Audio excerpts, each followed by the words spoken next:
Tonight on Cronkite News, voters head to the polls today here in Arizona to replace an open seat after the death of longtime Representative Raul Grijalva. Plus, military ceremonial horses are being retired across the country. Find out how one horse is getting a new life here in Arizona.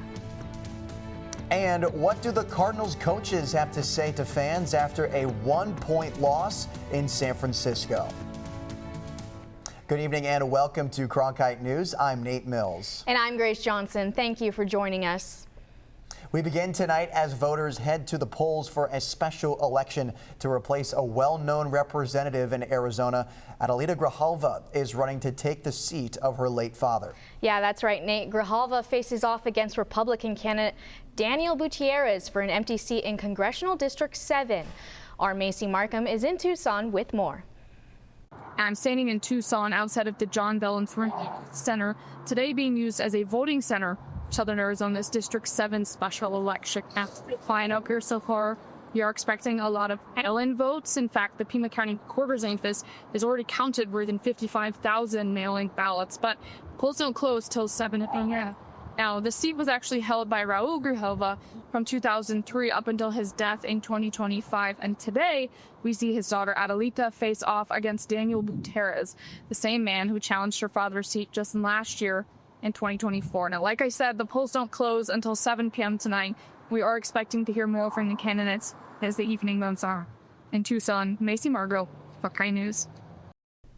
Be sure to stay with Cronkite News for election results. President Donald Trump addressed the United Nations earlier this morning in a nearly hour-long speech. He criticized the organization's effectiveness when it came to addressing immigration policies. Not only is the UN not solving the problems it should, too often, it's actually creating new problems for us to solve. The best example is the #1 political issue of our time, the crisis of uncontrolled migration. It's uncontrolled. Your countries are being ruined. The United Nations is funding an assault on Western countries and their borders. The president further accused the UN of providing food, transportation, and debit cards to those illegally immigrating. Another hot topic Trump pressed the UN on was climate change. He called climate change, quote, the biggest con job perpetuated by the world, end quote. Currently, the UN recognizes that climate change and the carbon footprint can be naturally occurring. However, they identify human activity as the main driving factor for both.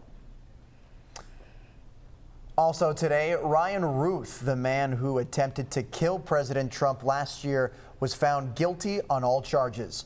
Ruth represented himself and pleaded not guilty. Jurors delivered the verdict after deliberating for 3 hours. Ruth faces life in prison, and he'll be sentenced in December.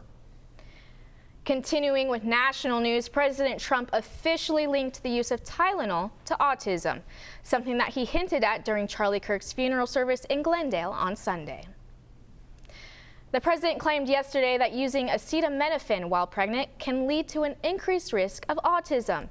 It's the active ingredient in popular over-the-counter fever and pain medication, and in response, the makers of Tylenol say there is no credible evidence linking the drug to autism. The president talked about his concerns yesterday from the White House. They're waiting for certain studies. I just want to say, I want to say it like it is. Don't take Tylenol. Don't take Tylenol. There's no downside. Don't take it. You'll be uncomfortable. It won't be as easy, maybe, but don't take it. If you're pregnant, don't take Tylenol. Meanwhile, the Trump administration has been ordered to restore over $500 million in research funding to UCLA.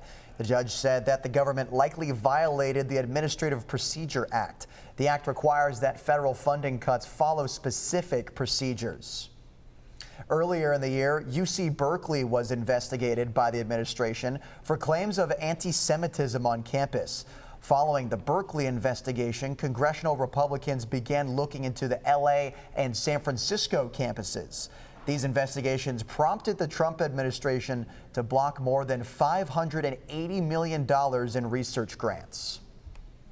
Well, coming up next, an Arizona Army volunteer unit is closing down its horse training program. They joined several federal house programs being shut down across the country. Heartbreaking because some of the community members, they grew up seeing B Troop back when they started in 1973. Join us after the break to find out how one horse is spending his retirement. Erica Hoyt from the Cronkite Weather Center. Rain is expected this weekend. Will we see temperatures cooling down? Stay tuned for my full forecast.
This is where Cronkite can be creative. You meet so many new people who are on different communities, and when you do that, you're able to network not only, but also get to engage, talk to people, and make life friends. I think that definitely surprised me, the community that I would find, because I wasn't really expecting it. I was Freedom. friendly. Nice. I'd say cozy. As a teacher, you just want to reach people. You want to make a difference. You want to help them. I have an opportunity to do something I never imagined I would be able to do. Go out and build the best biology class the world has ever seen. When you go into Dreamscape Learn, you put on a set of goggles and you can go anywhere. You can be anyone and do anything. The thing about Arizona State University is they're always thinking about what's next. We can create virtual reality experiences so that you can learn by exploring in a virtual world the way that scientists explore in the real world. And kids can feel that. All these emotions are what help the brain encode information. When I see a student come out of VR, the look on their face is nothing like I've ever seen when I finish a lecture. They look so happy to be there. In that moment, you know that you've reached them. Welcome back.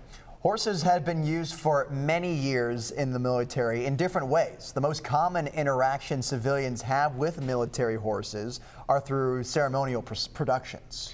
Recently, the federal government has decided to close several of those programs, and our reporter Izzy Ludlow tells us why. Fort Huachuca's B Troop, located in southeast Arizona, is a volunteer unit of the U.S. Army. Soldiers train horses to attend different activities like parades and rodeos, but this program is closing. Fort Huachuca's B Troop had deep roots in the community. Seeing the program go meant seeing a piece of tradition go away. Heartbreaking because some of the community members, they grew up seeing B Troop back when they started in 1973 to currently today. And so to see a little bit of childhood memory go away, it's heartbreaking for them to see. And, it's happy to hear that we share the same sympathy for each other. So, the U.S. Army announced the closure of several ceremonial horse units to save money. After hearing the news about the closure, the community shared ideas to keep the tradition alive. But such a historic memory has to be handled gently. That's pretty much how we'll keep the memory alive, is continue on telling the stories. Military veterinarians are evaluating the horses to see if they can be transferred to another location or adopted privately, a process that started in July and will take 1 year to be completed. Fort Huachuca's B Troop closure meant goodbye for some, but for one horse, it meant the start of a new life at the University of Arizona. He's adjusted fine overall. I mean, there's always a little bit of a new dynamic that happens when you introduce a new horse to a herd that's already got a dynamic. But now he's perfectly settled. He's loving life. Hank the horse has been one of the newest additions to the University of Arizona's veterinary school, where students will get hands-on experience.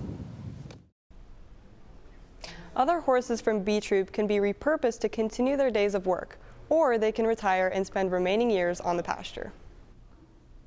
Now, Hank may have a new home, but it sounds like many more horses still need a place to live. Yeah, so Izzy, tell us where are the rest of these horses going to live? Yeah, so after talking to the four, these horses are going to be evaluated for their health. If they're in still working condition, they could be adopted out to still work on a farm or a ranch. Some of them may go to dude ranches or buffalo corral. Some of them may actually stay on the military base where they'll be used for morale. And you know, if some of them are reaching their older ages, they might just spend their retirement on the pasture. Yeah, thank you so much for that, Izzy. Turning now to the weather. Yesterday was the first day of fall, but the Valley of the Sun isn't looking to cool down anytime soon. Erica Hoyt joins us now from the Cronkite Weather Center with our full forecast. So yesterday was the official start of fall, but as you can tell in our evening planner, we'll still be in the high 90s throughout the evening, with 92 by 10 p.m. with winds out of the west around 5 miles per hour. Now when we look at tomorrow morning lows, 84 for Flagstaff, 80s along the west, 68 in Kingman, 45 in Flagstaff. Might need a jacket up there for sure. Now when we look at tomorrow's high temperatures, 107 for Phoenix, mid-hundreds out towards the west, 77 in the Grand Canyon, 75 in Flagstaff. Now that is a perfect fall afternoon. Now when we look at the big picture, we're seeing moisture with this low pressure system out on California, bringing up moisture from the southeast, bringing it up into your Friday. Friday, we're going to push up more moisture and into your Saturday. Saturday, there's still plenty of moisture, plenty of rain, so a nice rainy weekend. Now, when we look at our 8-day forecast, we'll still be at 107 tomorrow, 107 Thursday. But when the rain comes through, we'll lower our temperatures to the 90s and upper 80s. And for your next work week, we'll still be in the mid 90s. From the Cronkite Weather Center, I'm Erica Hoyt. Now, the weather here at home isn't our only story. Storms and flooding are making waves across the world tonight. Heavy rain triggered a landslide and flash flooding in Italy's Lake Como region. That landslide forced the closure of a key railway line. Rivers overflowed, stranding drivers in flooded underpasses. In Milan, firefighters rescued hundreds of people from rising water, including 300 students trapped in a school. And Southeast Asia is bracing for a super typhoon that's being dubbed the King of Storms. Typhoon Regasa has already moved through the Philippines and Taiwan, killing at least 5 people with dozens more missing. Now, Hong Kong authorities have canceled over 700 flights and issued their 3rd highest typhoon warning. Regasa is expected to maintain 115 miles per hour winds for the next 24 hours. And in the Atlantic, Hurricane Gabrielle rapidly growing to a Category 4 storm with winds up to 140 miles per hour. The National Hurricane Center saying the system is about 200 miles southeast of Bermuda, but it's not expected to make landfall.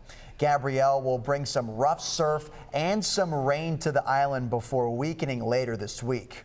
The U.S. East Coast could also see some dangerous rip currents. The Cronkite Sports Report is coming up next. Game 2 for the Mercury and the Minnesota Lynx, and we'll take a look at tonight's matchup. Plus, we'll introduce you to some of the players on ASU football who were born and raised right here in the Valley. Family, friends, everyone's close I can talk to. Everyone comes and supports me when they have the opportunity to. It's Homegrown Sun Devils coming up after a quick break right here on Cronkite News. Meet so many new people who are on different communities, and when you do that, you're able to network not only, but also get to engage, talk to people, and make life friends. I think that definitely surprised me, the community that I would find, because I wasn't really expecting it.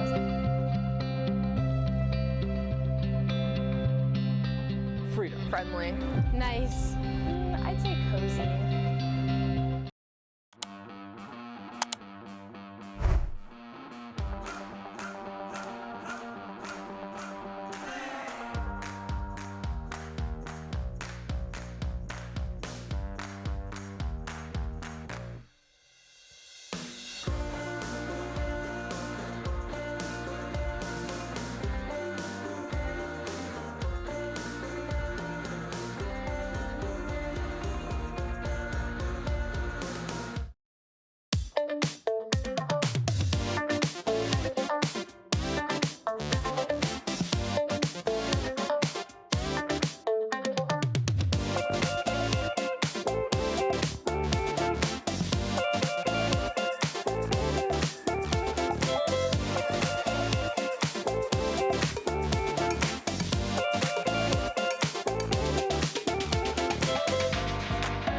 This is where Cronkite can be creative.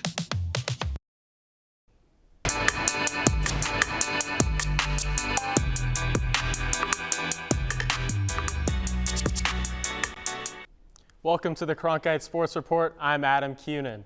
Starting with the Phoenix Mercury in their playoff battle against the Minnesota Lynx, what can the mighty Mercury do to bounce back in Game 2 and even the series? It starts with the one and only Alyssa Thomas. AT is averaging a near triple-double in the playoffs with 17, 8, and 8, and is the connecting piece this team needs on both ends of the floor. For Minnesota, Nafisa Collier is usually leading the way, but Game 1 saw Kayla McBride and Courtney Williams take the scoring load with 20 points apiece. Force Nafisa to beat you and let AT get consistent touches, and Game 2 should be less upsetting for Mercury fans. After tonight, this series will shift to Phoenix for Game 3 on Friday night at PHX Arena. Yes, ladies and gentlemen, the Diamondbacks are still alive. It's been a roller coaster of emotions in the last week of the MLB season, and the ride doesn't look to be slowing down as they start a 3-game series tonight with the Dodgers. The D-backs and Dodgers are currently 5-5 against each other this season. Arizona won the last series that they played in August 2-1. The Dodgers currently hold a 2.5-game lead over the Padres in the NL West. But that doesn't mean Arizona can't find a way into the postseason. I think someone said it was like the gauntlet for like us the last 2 weeks or whatever it is. So for us, if, you know, we found a way to get in the playoffs, I think we certainly earned it. I mean, I think just some of the teams we played over the last 2 weeks and the teams we're about to play over the next week, you know, are all playoff caliber teams. The focus on the Diamond has been prominent since the All-Star break, showing that they can compete with the top teams in the MLB. Cemented in the top half of pitching ERA and top 10 in batting average and stolen bases, it paints a picture of how Arizona is winning all of these clutch games. And they're still a game out of that wild card spot, so going undefeated or at least 5-1 is looking like the only road for Arizona to go down for a playoff bid. The Cardinals are in a similar boat as the D-backs as their season expectations are getting tested by a divisional opponent. Our Keon Russell has more on the Redbirds dropping their first game of the year and looking to bounce back this week. Costly mistakes and untimely errors doomed the Arizona Cardinals in their NFC West Division opener against the San Francisco 49ers. Big-time drops from players like Marvin Harrison Jr. and the team's inability to put it all together towards the end of the ball game led the Cardinals to lose their first game of the season.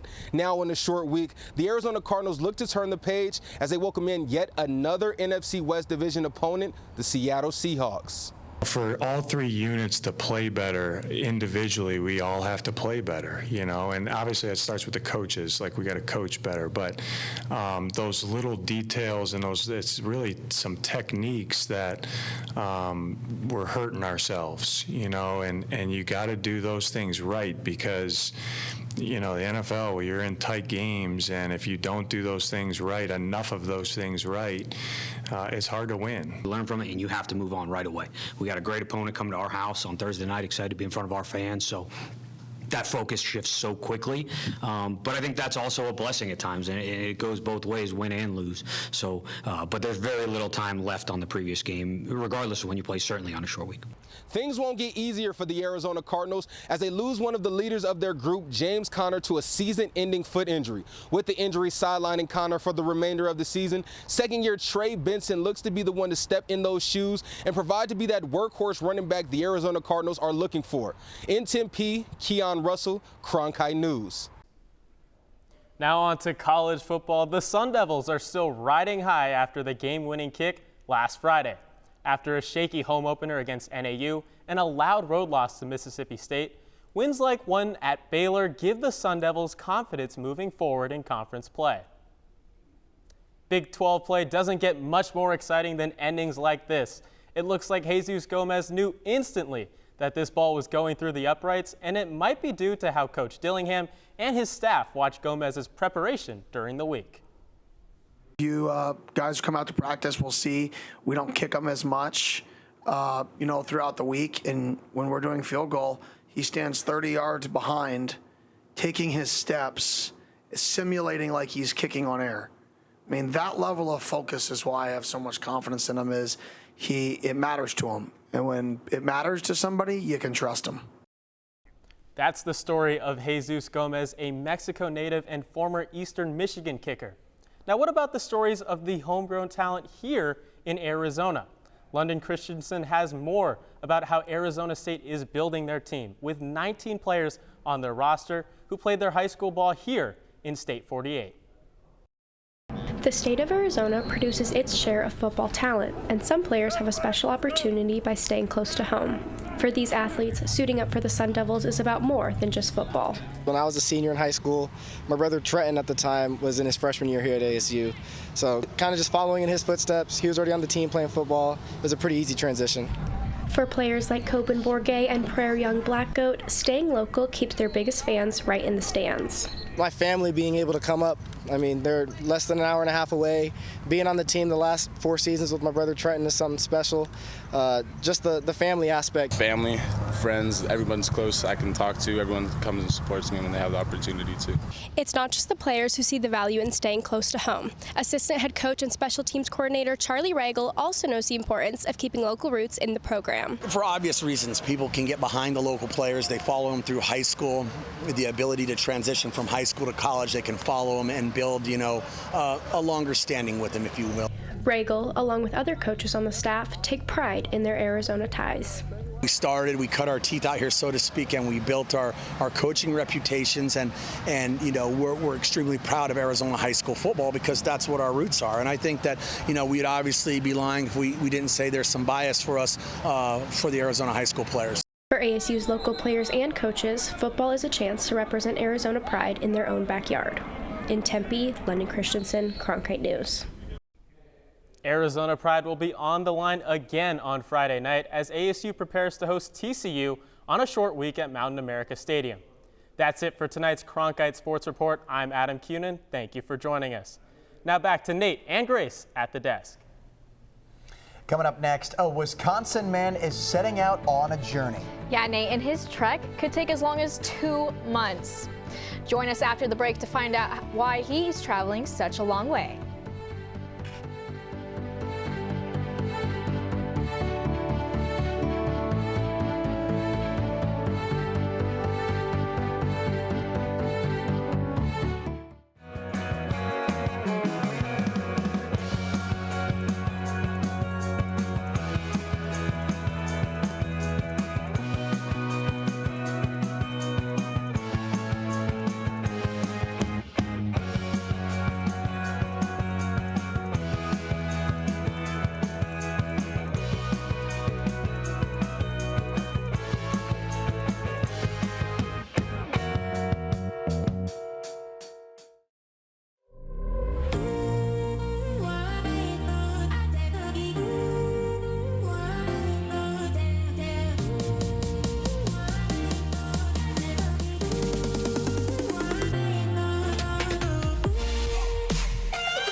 Welcome back to Cronkite News. Attention all passengers. The aircraft company Boeing is finalizing a major agreement with China. A Bloomberg report from last month states that up to 500 planes are involved in negotiations with China. And today, the U.S. ambassador to China addressed the press with confidence about the reported deal. This is a huge order, and it's very important to the president. It's very important to Boeing. I think it's very important to China.